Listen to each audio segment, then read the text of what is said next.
الشیاطین علی ملک سلیمان، اور انہوں نے اس جادو کی پیروی کی جس کو سلیمان علیہ السلام کے دور حکومت میں شیطان پڑھا کرتے تھے۔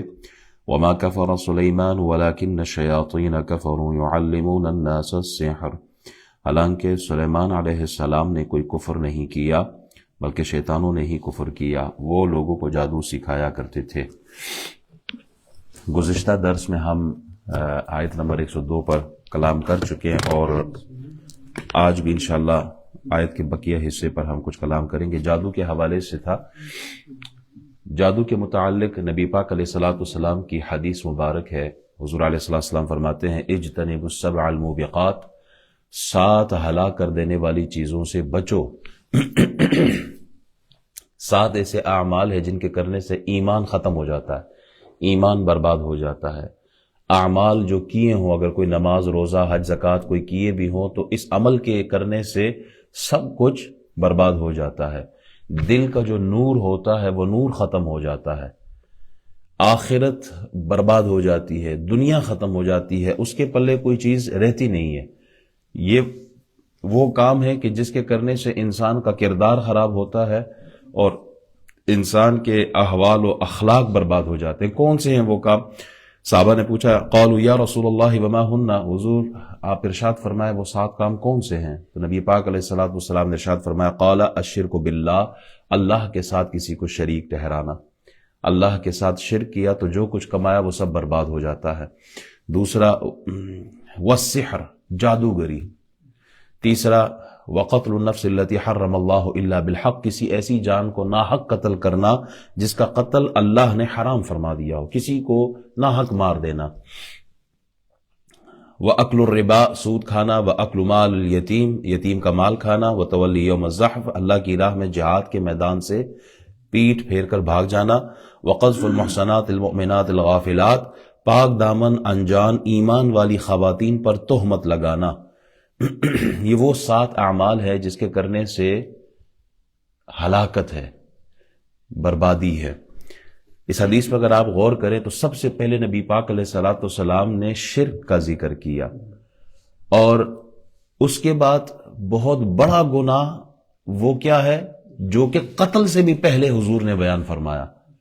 قتل کتنا بڑا سنگین جرم ہے، لیکن قتل سے پہلے اس کا ذکر کیا، اور وہ ہے جادوگری۔ جادو، کتنے ایسے لوگ ہیں جو آج جہالت کی وجہ سے، گمراہی کی وجہ سے، ضد کی وجہ سے، کینے کی وجہ سے، حسد کی وجہ سے اپنے ہی مسلمان بھائیوں پہ جادو کر رہے ہوتے ہیں، اپنے ہی گھرانے کے لوگوں پر جادو، جائیداد کی لڑائی پر تو جادو، رشتہ نہیں دیا تو جادو، اولاد کو ماں باپ سے متنفر کرائے تو جادو، بیوی جو اٹھ کے اپنے ہی شوہر پہ، یہ کیسز آتے ہیں، اپنے ہی شوہر پہ جادو، پارٹنر پر جادو، مارکیٹ میں کاروبار جو نیکسٹ دکان ساتھ ہے اس پر جادو۔ تو یہ اتنا بڑا ظلم ہے کہ نبی پاک علیہ الصلوۃ والسلام نے اس کی جو سنگینی ہے وہ بیان فرمائی ہے۔ جادو جو کرتا ہے، جو کرواتا ہے، وہ اصل میں دوسروں کو تکلیف پہنچاتا ہے، دوسروں کو اذیت دیتا ہے۔ دوسروں کو تو وہ چلو اذیت دیتا ہے، لیکن خود کا ایمان برباد ہو جاتا ہے۔ کیوں؟ جادو میں، جادو کے اعمال ہو یا الفاظ ہو، وہ منتر جنتر ہو، اس میں ہوتا کیا ہے کہ بندہ اللہ سے دور ہوتا ہے اور شیطان کے قریب ہو جاتا ہے، اور وہ شیطان اس کا پیارا ہو جاتا ہے، اور پھر وہ کام جو یہ کروانا چاہتا ہے تو شیطان اس کی مدد کرتا ہے۔ یہاں اللہ تعالیٰ نے ذکر فرمایا کہ وما کفر سلیمان، سلیمان علیہ السلام نے کفر نہیں کیا، جادو کو کفر کہا گیا یہاں۔ واتبعوا ما تتلو الشیاطین علی ملک سلیمان وما کفر سلیمان، سلیمان علیہ السلام نے کفر نہیں کیا۔ مطلب کیا؟ سلیمان علیہ السلام نے جادو نہیں کیا۔ ایمان اور جادو ایک ساتھ نہیں ہو سکتے۔ ایمان تو بعد میں، نبوت اور جادو کیسے ایک ساتھ ہو سکتے ہیں؟ نبوت اور جادو یہ 2 الگ الگ چیزیں۔ معجزے میں اور جادو میں فرق ہے، اور اسی فرق کو واضح کرنے کے لیے ہاروت و ماروت کو اللہ نے بھیجا تھا۔ ہوتا کیا تھا، شیاطین جاتے تھے آسمانوں کی طرف، اور وہاں فرشتے جو کلام کرتے تھے ان سے سنتے تھے، وہ خبریں لاتے تھے، نیچے کاہنوں کو دے دیتے تھے، بارش کب ہونی ہے، کہاں ہونی ہے، کس نے پیدا ہونا ہے، کس نے دنیا سے جانا ہے۔ یہ سارے احوال جو فرشتوں میں گفتگو ہوتی وہ یہ جنات سنتے، واپس نیچے زمین پر آتے، کاہنوں کو بتاتے. تو ہوتا کیا جی، شیطان کو، جنات کو جو ہے وہ غیب کا علم حاصل ہے. اب وہ چونکہ ان جنات سے سرکش جو ہوتے تھے جنات، ان سے سلیمان علیہ السلام کام لیا کرتے تھے. بڑے بڑے محل بنواتے تھے، کنویں کھدواتے تھے، نہریں بنواتے تھے، قلعے بنواتے تھے. بڑے زوراور کام. جنات چونکہ زیادہ پاورفل ہے، انسان سے زیادہ وہ جنات، ان میں طاقت زیادہ، تو وہ بڑے عجیب و غریب کام کرتے تھے. تو انسان حیران ہوتے تھے کہ یہ کام تم نے کیسے کیا. تو وہ آگے سے کہتے تھے ہم ایک منتر پڑھتے ہیں، وہ منتر پڑھتے تو کام ہو جاتا ہے. انہوں نے کہا منتر کون سا ہے؟ تو انہوں نے وہ منتر انسانوں کو سکھایا. نہ صرف منتر بلکہ اس میں شرکیہ کفریہ جملے بتا دیتے تھے جو شیاطین کو قریب لاتے تھے. اب وہ انسان جب وہ منتر پڑھتے تھے جس میں کفریہ جملے بھی ہوتے تھے تو شیطان جا کے وہ کام کر دیتا تھا. تو اب انسانوں کو کیا، اس میں تو بڑا کمال ہے، یہ تو بڑے اچھے اچھے کام ہوتے ہیں اس سے. اب یہ جادو سیکھنا شروع ہو گئے. اللہ کی وحی جو نبیوں پر آتی رہی ہے، جو پیغام اللہ اپنے نبیوں کے ذریعے انسانوں کو دیتا، اس کی طرف پیٹ کر لیا اور جادو کے پیچھے پڑ گئے یہ لوگ. سلیمان علیہ السلام نے کیا کیا، ساری کتابیں جو انہوں نے لکھی تھی سب اٹھائی اور اپنے تخت یا اپنی کرسی کے نیچے دفن کر دی. سلیمان علیہ السلام کا انتقال ہوتا ہے اور وہ وقت کے جتنے بھی علماء، جو صوفیہ، جو بزرگ تھے اس دور کے، جنہیں پتہ تھا کہ ان میں کیا کچھ پڑا ہوا ہے، ان میں کیا کفر چھپا ہوا ہے، ان جادو کے کلمات کے ساتھ کفریہ کلمات بھی ہیں، تو جو سلیمان علیہ السلام نے دفنا دیے تھے. شیطان انسان کی روپ میں، اور اس نے کہا کہ تمہیں پتہ ہے سلیمان علیہ السلام یہ کیسے دنیا پر حکومت کی، انہوں نے تو جادو کے زور پہ حکومت کی ہے. یقین نہیں آتا تو جا کے دیکھ لو. اب چونکہ زمانہ گزر چکا تھا، سلیمان علیہ السلام دنیا سے پردہ فرما گئے، اور جو اولیاء تھے، جو علماء تھے، جو نیک لوگ تھے، سب جا چکے. اب اگلی پیڑیاں آ گئی ہیں. اب ان کو بتا رہا ہے شیطان کہ انہوں نے جو حکومت کی ہے وہ جادو کے زور پہ کی ہے. انہوں نے کہا کیا آپ کے پاس پروف ہے؟ کہا وہ سلیمان علیہ السلام کی کرسی کے نیچے جا کے دیکھو، ادھر ہی تو سارا خزانہ چھپا ہوا ہے. تو وہ گئے، جب نکالا تو وہاں کتابیں برآمد ہوئیں. اور تب سے، اس دور سے یہ عقیدہ بنا لوگوں کا کہ سلیمان علیہ السلام جادوگر تھے. نبی علیہ السلام نے جب یہود کے سامنے سلیمان علیہ السلام کا ذکر انبیاء میں کیا تو یہودیوں نے کہا کہ یہ آپ کیا کر رہے ہو؟ آپ سلیمان کو جو جادوگر تھا ان کا ذکر نبیوں میں کر رہے ہو. تو نبی علیہ السلام نے فرمایا کہ وہ جادوگر نہیں تھے. اللہ تعالیٰ نے یہ آیت نازل فرما دی، وما کفر سلیمان علیہ السلام جادوگر نہیں تھے، ولکن الشیاطین، بلکہ وہ جادو کرنے والے کون تھے؟ وہ شیطان تھے. نبی علیہ السلام کی آمد، آپ علیہ السلام کی آمد سے پہلے لوگوں کا کنسپٹ کیا تھا؟ سلیمان علیہ السلام جادوگر ہے. حضور علیہ السلام کی آمد کی برکت ہے کہ نبی علیہ السلام نے انبیاء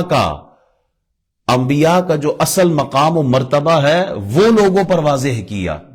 جناب لوط علیہ السلام کے لیے کیا عقیدہ کہ جی العیاذ باللہ انہوں نے اپنی بیٹیوں کے ساتھ گناہ کی نسبت ان کی طرف کر دی. حضرت داؤد علیہ السلام کے لیے کیا عقیدہ تھا کہ جناب وہ تو عیاش بادشاہ تھے. حضرت ہارون علیہ السلام کے لیے کیا کہ جی وہ خود بت گر تھے اور انہوں نے وہ بچڑا بنایا اور بنی اسرائیل کے حوالے کیا کہ جی اب اس کی عبادت کرو. اب یہ سارے کنسپٹ کس نے کلیئر کیے ہیں؟ رسول اللہ صلی اللہ علیہ وسلم. آپ کا احسان انبیاء پر بھی ہے. عیسیٰ علیہ السلام کے لیے کیا کنسپٹ تھا کہ جی ان کو تو سولی چڑھا دیا گیا. قرآن نے کہا وما قتلوہ وما صلبوہ، انہیں قتل نہیں کیا گیا، انہیں پھانسی نہیں دی گئی ہے. یہ جو انبیاء کا اصل مقام و مرتبہ تھا یہ نبی پاک علیہ السلام نے لوگوں پر واضح کیا. اور اس کے بعد اللہ کریم ارشاد فرماتا ہے وما انزل علی الملکین ببابل ہاروت و ماروت، اور وہ جادو جو بابل میں دو فرشتوں ہاروت اور ماروت پر اترا. وما يعلمان من احد حتى يقولا انما نحن فتنة فلا تکفر، اور وہ دونوں کسی کو کچھ نہ سکھاتے جب تک کہ یہ نہ کہہ لیتے کہ ہم تو نری آزمائش ہیں. تو فَيَتَعَلَّمُونَ مِنْهُمَا مَا يُفَرِّقُونَ بِهِ بَيْنَ الْمَرْءِ وَزَوْجِهِ، تو اپنا ایمان نہ کھو تو ان سے سیکھتے وہ جس سے جدائی ڈالے مرد اور اس کی عورت میں. ہاروت و ماروت کے حوالے سے یہ جو بابل شہر یہ کوفہ اور کربلا کے درمیان ایک شہر ہے. یہاں کے لوگوں میں جادو بہت زیادہ تھا. یہاں کے لوگ جادو میں بہت مہارت رکھتے تھے، اور اس جادو کی بنیاد پر انہوں نے خدائی کا دعویٰ کر دیا کہ ہم خدا ہیں. جیسے فرعون نے جادو کے زور پر خدائی کا دعویٰ کیا تھا. اور لوگ جو تھے ان میں خدائی طاقتیں مانتے تھے. لوگ ان کے اندر خدائی طاقتیں مانتے تھے کہ یہ ایسے ایسے کام کرتے ہیں کہ جو ذہن ایکسیپٹ نہیں کرتا. تو یہ تو خدائی صفات ہے ان کے اندر. تو ہوتا کیا، اللہ تبارک و تعالی نے 2 فرشتوں کو بھیجا، ہاروت اور ماروت کو، جو لوگوں کو بتاتے کہ یہ تو ایک فن ہے جسے سیکھ کر تم بھی یہ کام کر سکتے ہو، ان کو خدا سمجھ کر ان کی عبادت نہ کرو. ہاروت و ماروت کس لیے آئے تھے؟ جادو کو واضح کرنے، چونکہ لوگ ایسے لوگوں کو خدا سمجھتے ہیں، ایسے لوگوں کو کہ ان کے اندر ایسی ایکسٹرا آرڈنری طاقتیں ہیں کہ جو خدا کر سکتا ہے. اب ہاروت و ماروت کے حوالے سے علماء کرام مختلف جو تفاسیر ہیں اس کی میں نے اسٹڈی کی، اور کچھ جو مفسرین ہے وہ اس کا رد کرتے ہیں، کہ اس کی تردید کرتے ہیں. اور اس واقعے کو، ہاروت و ماروت کے بہت مشہور واقعہ، اس تفسیر میں میرے سامنے جو پڑھی ہے اس تفسیر میں بھی یہی ذکر ہے. میں آپ کو سناتا ہوں کہ تفسیر عزیزی ہو گیا ہے، اور انہوں نے بھی ابن جریر اور ابن حاکم اور دیگر تفاسیر سے بیان کیا ہے. حضرت ابن عباس، حضرت علی رضی اللہ تعالیٰ عنہ، حضرت عبداللہ بن مجاہد رضی اللہ تعالیٰ عنہ اجمعین سے بیان کیا کہ حضرت ادریس علیہ السلام کے زمانے میں انسان بہت بد عمل ہو گئے تھے. تو فرشتوں نے اللہ تعالیٰ کے حضور کہا کہ دیکھو یہ کیا ان کے اعمال آ رہے ہیں، یہ کیسے زندگی گزار رہے ہیں، بد عملی کی زندگی ہے ان کی. تو اللہ تبارک و تعالیٰ نے ارشاد فرمایا کہ ان کو غصہ اور شہوت دیا گیا ہے جس کی وجہ سے زیادہ گناہ کرتے ہیں. اگر یہ چیزیں تمہیں بھی مل جائے تو تم بھی گناہ کرنے لگو. فرشتوں سے اللہ تعالیٰ کلام فرماتا ہے کہ انسان کو غصہ بھی دیا ہے، انسان کو شہوت بھی دی، خواہشات بھی دی ہیں، تو اگر تمہیں مل جائے تو تم بھی یہ کرو. انہوں نے کہا کہ یا اللہ توبہ، ہم تو کبھی گناہ کے پاس جائیں گے بھی نہیں. تو خواہ کتنا ہی ہمیں غصہ مل جائے، کتنی شہوت مل جائے، اللہ کا حکم ہوا کہ تم اپنی جماعت میں سے اعلیٰ درجے کے پرہیزگار فرشتے چن لو، ان کا انتخاب کر لو. تو فرشتوں نے چھانٹی کی. ہاروت اور ماروت 2 بڑے معزز اور بہت پرہیزگار فرشتے. اللہ تعالیٰ نے ان کو غصہ بھی دیا اور شہوت بھی دی، امتحان ہو جائے. چنانچہ ہاروت و ماروت جو بڑے ہی عبادت گزار فرشتے تھے، انتخاب میں آگے حق تعالیٰ نے ان کو یہ چیزیں یعنی غصہ اور شہوت دے کر شہر بابل میں اتار دیا، اور فرمایا کہ تم قاضی بن کر لوگوں کا فیصلہ کیا کرو، اور روزانہ اسم اعظم کے ذریعے شام کو آسمان پر آ جایا کرو. یہ دونوں 1 مہینے تک ایسے ہی آتے جاتے رہے، یعنی انسانی شکل و صورت میں، بشر کی صورت میں یہ زمین پر آئے. اور کچھ لوگ کہتے ہیں نا جی نور اگر ہے تو بشر کیسے ہو سکتا ہے؟ میں نے کہا پھر یہ قرآن کی جو تفاسیر ہے، جو مفسرین نے بیان کیے ہیں کہ نوری مخلوق بشری صورت میں آ سکتے ہیں، پھر حضور کے نور کا انکار کیوں کرتے ہیں؟ بہرحال یہ 1 مہینے تک آتے جاتے رہے. اتنے عرصے میں ان کے عدل و انصاف کا عام چرچا ہو گیا اور بہت مقدمے ان کے پاس آنے لگے. ایک روز ایک نہایت حسین و جمیل عورت نے، جس کا نام زہرا تھا، یہ ملک فارس کی رہنے والی تھی. حضرت علی کی روایت میں ہے کہ اس کا نام بیدخ تھا، زہرا لقب تھا، اپنے خاوند کے خلاف مقدمہ لے کر آ گئی. یہ دونوں اسے دیکھتے ہی عاشق زار ہو گئے، چونکہ اب شہوت مل گئی تھی، اور اس برے کام کی خواہش کی، گناہ کی طرف انہوں نے خواہش کا اظہار کیا. اس نے کہا میرا دین کچھ اور، تمہارا دین کچھ اور ہے، اور اختلاف ہوتے ہوئے یہ ہو نہیں سکتا. نیز میرا شوہر بہت غیرت مند آدمی ہے، اسے خبر لگی تو وہ مجھے قتل کر دے گا، لہٰذا پہلے تو آپ میرے بت کو سجدہ کرو، پھر میرے شوہر کو قتل کرو، میں تمہاری اور تم میرے. انہوں نے انکار کیا، وہ چلی گئی. اچھا، مگر ان کے دل میں اس کے عشق کی آگ بھڑک گئی. آخر اسے پیغام بھیجا کہ ہم تیرے گھر آنا چاہتے ہیں. اس نے کہا کہلا بھیجا، ٹھیک ہے، سر آنکھوں پر.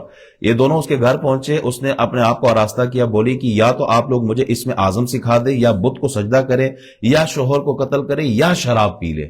یہ 3-4 انہوں نے چیزیں رکھی. تو انہوں نے سوچا کہ اسم اعظم اسرار الہی، اس کو ظاہر کرنا بہت ظلم ہے، بت پرستی شرک ہے، قتل حق العباد، یعنی وہ بھی قتل کرنا بھی ناحق کسی کو مانا وہ بھی جائز نہیں. شراب پی لیتے ہیں. شراب کا چلو چھوٹا سا پی لیتے ہیں.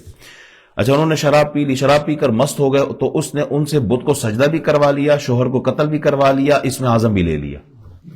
کیونکہ آدمی جب شراب پی لیتا ہے, ہاں ماشاء اللہ, اللہ تعالیٰ ہماری حفاظت کیونکہ واقعی ایسا ہی ہے. ہاں سنتے ہیں, یہ ٹھیک لفظ ہے. وہ اس میں اعظم پڑھ کر صورت بدل کر آسمان پہنچ گئی. حق تعالیٰ نے اس کو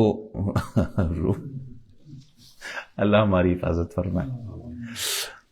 اچھا اس کی روح کو زہرہ ستارہ سے متصل کیا اور شکل اس کی زہرہ ستارہ کی طرح ہو گئی. جب ان کا نشہ اترا تو یہ اس میں اعظم بھول چکے تھے اور اپنے کیے پر نادم و شرمندہ تھے. حق تعالیٰ نے فرشتوں سے فرمایا کہ انسان تجلی سے دور رہتا ہے, یہ دونوں شام کو حاضر بارگاہ ہوتے تھے, پھر بھی شہوت سے مغلوب ہو کر سب کچھ کر بیٹھے. اگر انسان سے گناہ سرزد ہو تو کیا تعجب ہے.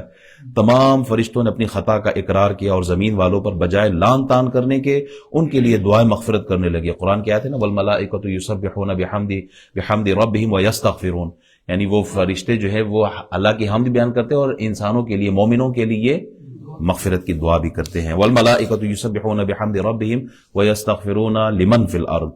پھر یہ دونوں حضرت ادریس علیہ السلام کی بارگاہ میں حاضر ہو کر شفاعت کے طالب ہوئے. آپ نے ان کے حق میں دعائیں مغفرت کی. بہت روز کے بعد حکم الہی آیا کہ ان کو اختیار ہے کہ یہ یا تو دنیاوی عذاب قبول کرے یا آخرت کا. حضرت ادریس علیہ السلام نے ان کو حکم الہی پہنچایا. انہوں نے عرض کی, یا نبی اللہ, دنیا کا عذاب فانی ہے, یہ تو ختم ہو جائے گا, آخرت کا ابد الآباد وہ تو ختم ہی نہیں ہونا, تو ہمیں دنیا کا جو عذاب ہے یہ منظور ہے. چنانچہ حق تعالیٰ نے فرشتوں کو حکم فرمایا کہ ان دونوں کو لوہے کی زنجیروں میں جکڑ کر بابل کے کنویں میں اوندا لٹکا دیں. اس کنویں میں آگ بھڑک رہی ہے اور یہ لٹکے ہوئے ہیں اور فرشتے باری باری سے ہر وقت ان کو کوڑے مارتے ہیں. سخت پیاس سے ان کی زبانیں بال لٹکی ہوئی ہیں اور بعض لوگوں نے ہاروت ماروت کو دیکھا بھی ہے. اچھا ایک روایت تو یہ ہے نا, اس میں علماء اختلاف کرتے ہیں. علماء کہتے ہیں کہ چاہے سند کتنی ہی قوی کیوں نہ ہو, 20 اسناد سے 20 طرق سے, اور کئی بڑے بڑے مفسرین و محدثین نے اس کو روایت کیا ہے. جو کچھ مفسرین کو پڑھا وہ کہتے ہیں کہ قرآن کی آیت سے اگر کوئی چیز ٹکرا جائے تو پھر اسے نہیں لیا جا سکتا. اللہ نے قرآن کے اندر صاف فرما دیا ہے, لا یعصون اللہ ما امرہم ویفعلون ما یؤمرون, فرشتوں کے لیے کہ فرشتے اللہ کی نافرمانی تو بات ہی ختم ہو گئی, اسی لیے وہ اس کو رد کرتے ہیں. لیکن مفسرین نے بیان بھی کیا اس لیے کہ بہت زیادہ جو اقوال موجود ہیں مفسرین نے اس کو بیان کیا ہے. تو صاحب تفسیر نعیمی انہوں نے بھی اس روایت کو بیان کیا. ایک اور روایت جسے حاکم نے اپنی مسند میں اور بہیقی نے اپنی سنن میں حضرت عائشہ صدیقہ سے روایت کیا کہ آپ فرماتی ہیں کہ حضور علیہ السلام کی وفات کے بعد میرے پاس دومت الجندل سے ایک عورت آئی جو کہ حضور علیہ السلام کو تلاش کرتی تھی. ایک علاقہ ہے وہاں سے آئی, یہ پتھروں والا علاقہ ہے, تو وہاں سے آئی. میں نے کہا کہ سرکار کی وفات ہو چکی ہے, مجھ سے کہو. حضور کو تلاش کرنے آئی تھی تو حضرت عائشہ نے فرمایا حضور کا تو وصال مبارک ہو گیا, مجھے بتاؤ کیا بات ہے, کیا کہنا چاہتی ہو. کہنے لگی میں اپنے شوہر کی سختیوں سے تنگ آ گئی ہوں, تو میں نے ایک عورت سے اپنی مصیبت بیان کی, اپنے شوہر کے بارے میں نے کلام کیا کہ میرا شوہر ایسا ظالم آدمی ہے. تو اس نے مجھے ایک کتے پر سوار کر کے آن کی آن میں بابل پہنچا دیا. میں نے عورت سے بات کی, اس نے کتے پر بٹھایا تو میں نے آگے سیکنڈ لگے تھے کہ میں عراق پہنچ گئی. میں نے ہاروت و ماروت کو ایک کنویں میں لٹکا دیکھا تو ان سے جادو سیکھنا چاہا. انہوں نے بہت سمجھایا کہ یہ کفر ہے, نہ سیکھ مگر نہ مانی. آخرکار انہوں نے مجھ سے فرمایا کہ اس تنور میں پیشاب کر کے آ. میں نے جب اس میں پیشاب کیا تو دیکھا ایک نورانی سوار میرے بدن سے نکلا اور آسمان کی طرف اڑ کر غائب ہو گیا. میں ان سے آ کر یہ ماجرا بیان کیا. انہوں نے فرمایا کہ یہ تیرا ایمان تھا جو تجھ سے چھن چکا ہے, اب جا تو جادو میں خوب ماہر ہو گئی. جب سے میں فن جادو میں بہت استاد ہوں, گیہوں کا دانہ زمین میں داب کر اس کو حکم کرتی ہوں کہ تو وہ اگ آتا ہے. دانہ لیا زمین میں دبایا اور اسے حکم دیا کہ اگ, تو وہ اگ آتا ہے. فوراً اس میں سٹا لگ جاتا ہے, پھر فوراً خشک ہو جاتا ہے, میرے کہنے سے فوراً آٹا ہو کر روٹی بن جاتی ہے. مگر میں اپنے دل میں ایمان کے جانے پر بہت شرمندہ ہوں. میں پوچھنے آئی تھی کہ کیا میرے لیے اب بھی کوئی توبہ کا راستہ ہے, میری توبہ قبول ہو سکتی ہے. میں نے کہا کہ تو نبی علیہ السلام کے صحابہ سے مل. حضرت عائشہ فرماتی میں نے کہا جاؤ صحابہ کرام سے ملو. تو میں ان کی خدمت میں حاضر ہوئی, کسی نے اس کے ایمان کی امید نہ دلائی. ہاں حضرت عبداللہ بن عباس رضی اللہ تعالیٰ نے فرمایا کہ تیرے ماں باپ زندہ ہیں, تیرے ماں یا باپ ہوں تو ان کی خدمت کر, ان کی دعا سے تیرا ایمان واپس آ جائے گا. حضرت ابن عباس نے فرمایا کہ عبداللہ ابن عباس رضی اللہ تعالیٰ عنہ کہ ایمان واپس آ سکتا ہے کیسے؟ ماں باپ دعا کریں. یہاں سے ماں باپ کا مقام و مرتبہ بھی ہمیں معلوم ہوتا ہے. بہرحال یہ ہاروت و ماروت دونوں آزمائش کے لیے آئے تھے، اللہ کی طرف سے آزمائش. دیکھیں زہر کے اندر جو ضرر، تکلیف، نقصان، یہ جو زہر کے اندر ہے اس کا خالق کون ہے؟ اللہ ہے. جڑی بوٹی کے اندر، دوا کے اندر شفا کس نے رکھی ہے؟ اللہ ہے. اللہ تعالیٰ نے ہی انہیں بنایا ہے. اور اب دیکھیں زہر کھانا بھی حرام ہے اور کھلانا بھی حرام ہے. کتا کھانا بھی حرام ہے، خنزیر کھانا بھی حرام ہے، شراب پینا بھی حرام ہے، قتل، ڈاکہ، چوری، زنا، یہ سب اللہ نے حرام کر دی ہے. اللہ تعالیٰ نے ان تمام چیزوں کو پیدا کیا، ان تمام اعمال کو پیدا کیا اور انسان کو حکم دیا کہ ان کو ترک کرنا ہے، ان کے قریب. اس میں آزمائش رکھ دی اللہ تعالیٰ نے. اسی طرح اللہ تبارک و تعالیٰ نے آزمائش کے لیے ہاروت و ماروت ان دو فرشتوں کو جادو کی تعلیم دینے کے لیے بھیجا تاکہ ظاہر ہو جائے کون اس کو اپنا کر کفر کی طرف جاتا ہے اور کون بچتا ہے. یہ آزمائش تھی. انسان کے ساتھ نفس نہ ہو تو اس کی آزمائش کیسے ہوگی؟ ایک اندھا کہے کہ میں نے آج کوئی برا منظر نہیں دیکھا تو اس میں کون سا کمال ہے؟ آنکھ ہے تو آزمائش ہے، آنکھ ہے ہی نہیں تو کون سی آزمائش ہے؟ آنکھ اللہ نے دی، اب آزمائش یہ ہے کہ یہ حرام سے بچتا ہے کہ نہیں بچتا. ہاروت و ماروت آئے، جادو تعلیم، جادو کی جو تعلیم ہے وہ دی، لیکن انہوں نے پہلے کیا کہا کہ بھائی خبردار ہم آزمائش ہیں، اس کے قریب نہ آنا. اللہ اکبر. پھر قرآن کیا کہتا ہے کہ ہاروت اور ماروت سے وہ لوگ سیکھتے کیا تھے اور کرتے کیا تھے؟ فَيَتَعَلَّمُونَ مِنْهُمَا مَا يُفَرِّقُونَ بِهِ بَيْنَ الْمَرْءِ وَزَوْجِهِ. وہ ہر کسی کو سکھانے سے پہلے یہ واضح کر دیتے ہم تو صرف آزمائش ہے تو کفر نہ کرو. اس کے باوجود لوگ ان سے وہ منتر سیکھتے رہے جس کے ذریعے وہ خاوند اور اس کی بیوی میں جدائی ڈالتے تھے. جادو کی اور بھی بہت ساری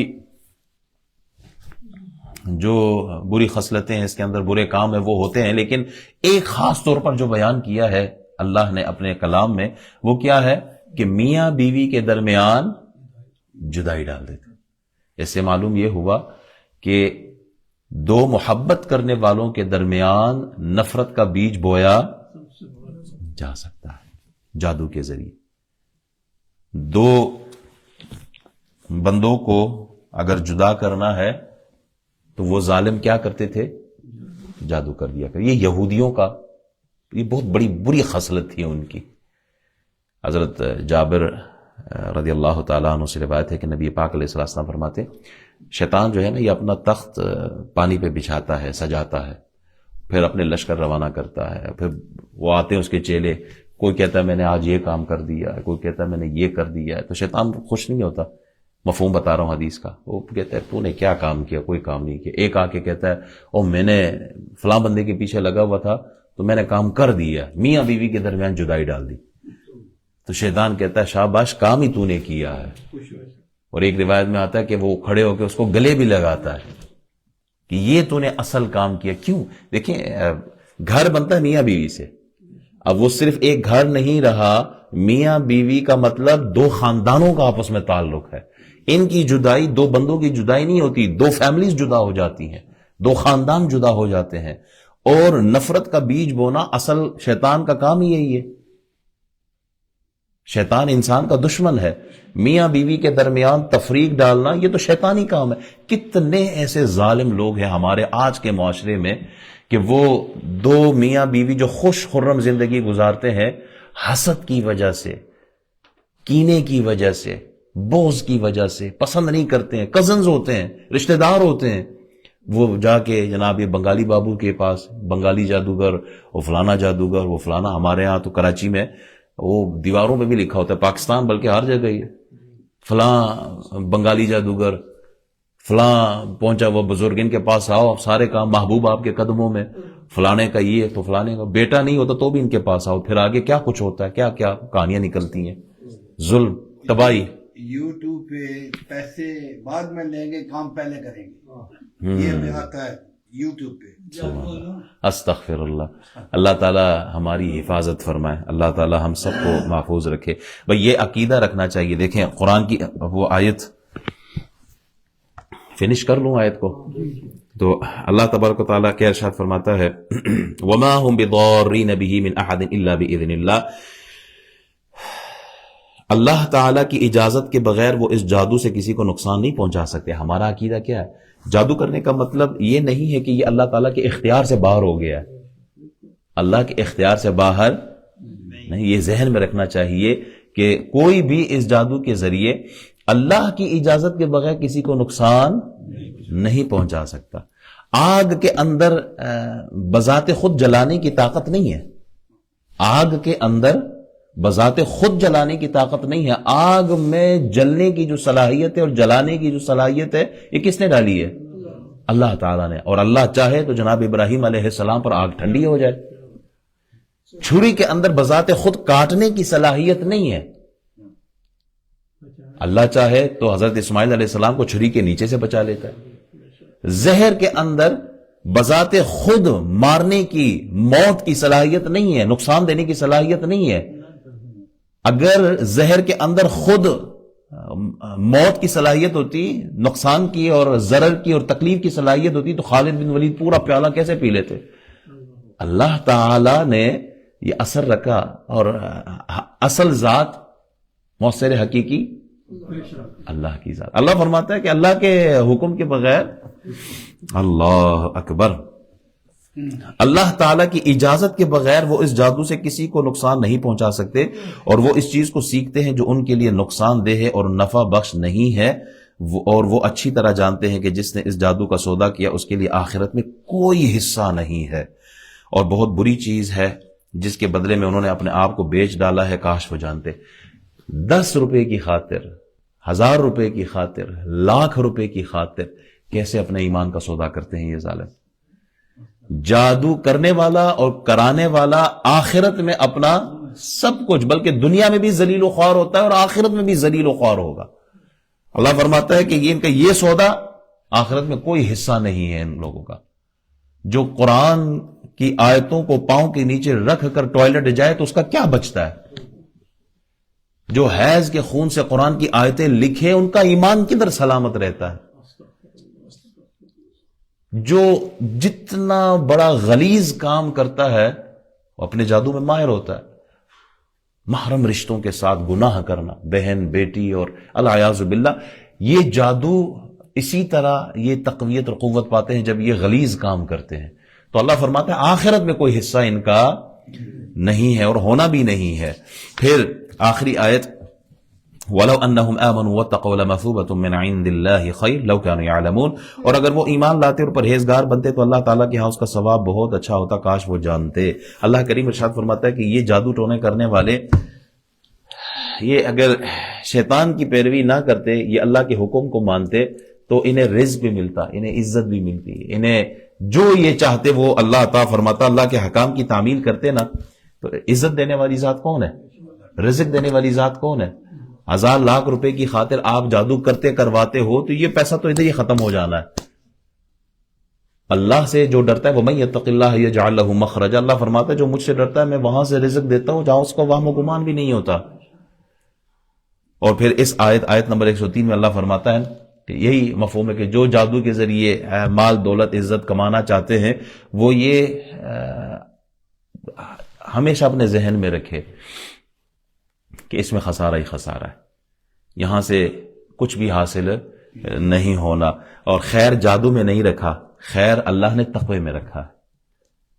خیر کے اندر آپ کا رزق بھی ہے, اولاد بھی ہے, عزت بھی ہے, شہرت بھی ہے, مال و دولت بھی, سب کچھ اللہ نے فرمایا وہ خیر میں نے تقوی کے اندر رکھا ہے, جادو کے اندر نہیں رکھا. اللہ ہم سب کی حفاظت فرمائے. اللہم صلی علی سیدنا مولانا محمد وعلی آل سیدنا مولانا محمد وبارک وسلم۔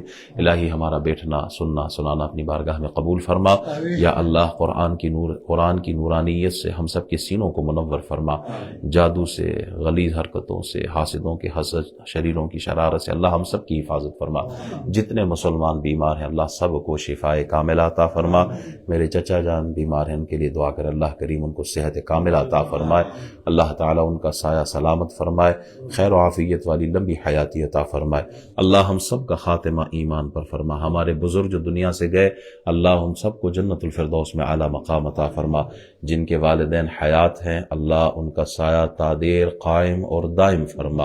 وصلی اللہ تعالی علی خیر خلقہ محمد وعلی آلہ وصحبہ اجمعین برحمتک یا